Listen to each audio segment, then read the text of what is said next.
शहरों की तरह फिरोजवाला में भी मानसून की बारिशों का सिलसिला जारी है। बारिश से हब्स और गर्मी का जोर टूट गया है। मजीद जानते हैं नुमाइंदा बोल न्यूज़ शहबाज भट्टी से। जी शहबाज, आगाह कीजिएगा।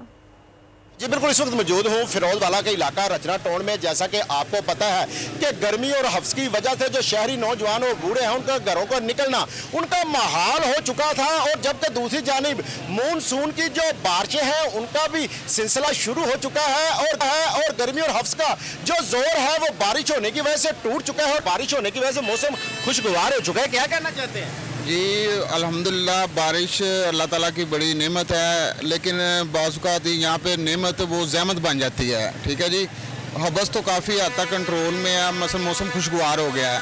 लेकिन कहने का मतलब ये है कि यहाँ पर बारिश बहुत ज़्यादा होने की वजह से पानी खड़ा हो गया है, हमें बहुत ज़्यादा तंगी हो रही है। पानी है वो नदी नालों का मंजर, जो बाजार नदी नालों का मंजर पेश कर रहे हैं और घरों में पानी भी दाखिल हो चुका है। हम वज़ीर-ए-आला पंजाब और डिप्टी कमिश्नर शेखपुरा से अपील करते हैं कि ये घरों से जो पानी है इसकी निकासी की जाए। जी सब्सक्राइब करें और बेल दबाएं ताकि कोई खबर रह न जाए।